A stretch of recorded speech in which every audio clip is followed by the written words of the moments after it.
merely as a politician. As a politician. He was never a Mahatma, and I refuse to call him Mahatma.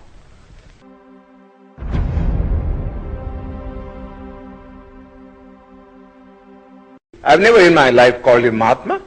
He doesn't deserve that title. Not even from the point of view of his morality. You see? Going back to the Poona Pact, the Pact. Yes. Can you remember a little of what Gandhi said to you and what you said to him? Oh, I know it very well. I know it very well. The British government had, in the original award which MacDonald had given, had accepted my suggestion. I said, look here, the Hindus want that there should be a common electorate, so that there will be no separatist feeling between the scheduled caste and the Hindus. We think that if you have a common electorate, we would be submerged, and the nominees of the scheduled caste who would be elected, who would be really slaves of the Hindus, not independent people. Now, I told Mr. Ramsay MacDonald that this is a sort of a thing that he might do. Give us a separate electorate. Give us a separate electorate, and also give us a second vote in the general election, so that Gandhi cannot say that we are separated in point of election. First of all, my contention was this, that for 5 years we live separately from the Hindus, with no kind of intercourse or intercommunication, you see, of a social or a spiritual sort.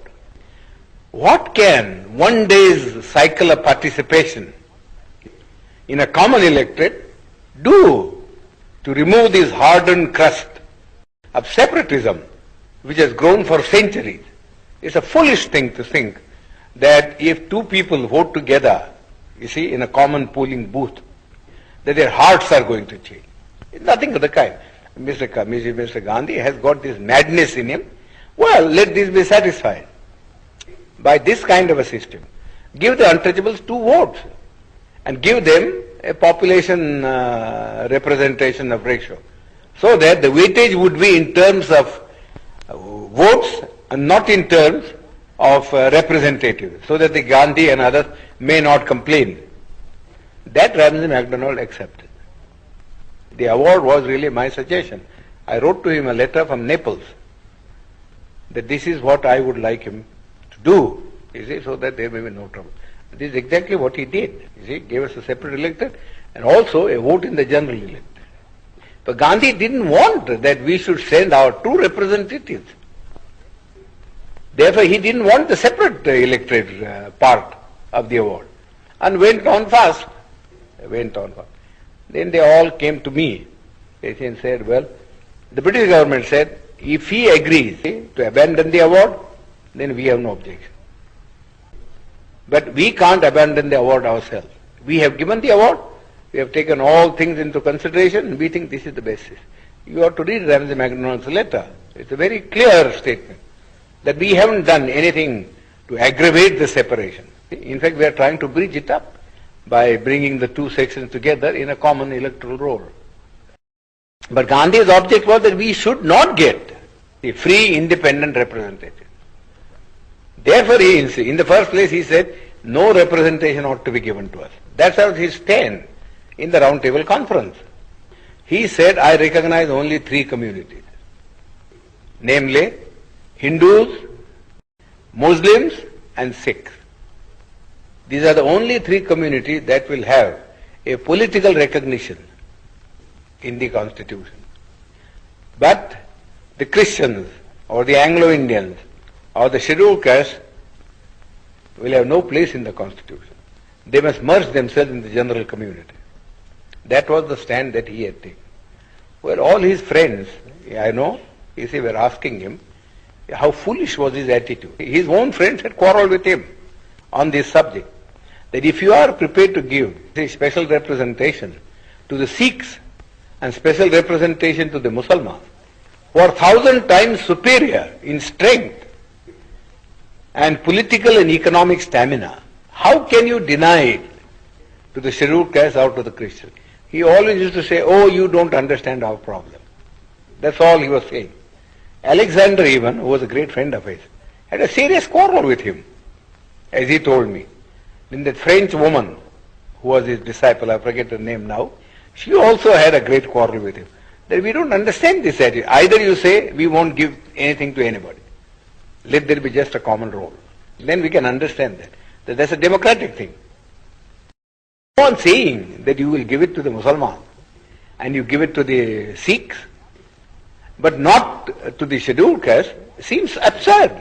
He could give no answer. He could give no answer. So we suggested this method. He also didn't, in the beginning, when he wrote a letter, Ramajima, he said, no, the scheduled caste should have nothing. No representation.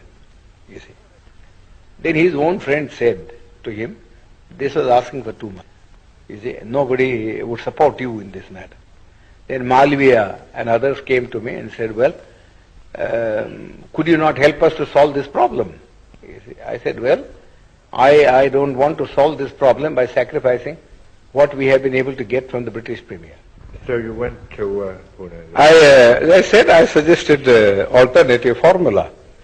And that formula was that I am not prepared to give up the separate electorate, but I am prepared, you see, to modify the thing in this way, namely that the candidates who would stand in the final election on behalf of the scheduled caste should be first elected by the scheduled caste themselves, sort of a primary election, and that they should elect 4 people, 4, and the 4 then should stand in the general electorate, and let the best one come, see, so that we get some assurance that you don't put up your own nominees, but that we do get people who will express our voice in the parliament.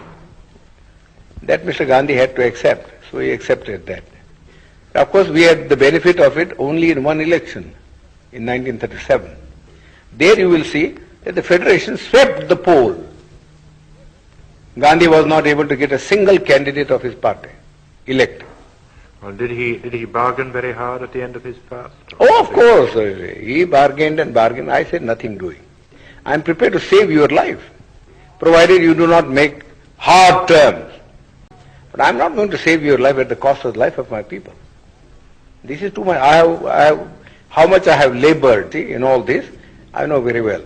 And I am not going to sacrifice your whim, sacrifice our people's interest, just for the sake of satisfying. Yours is a whim.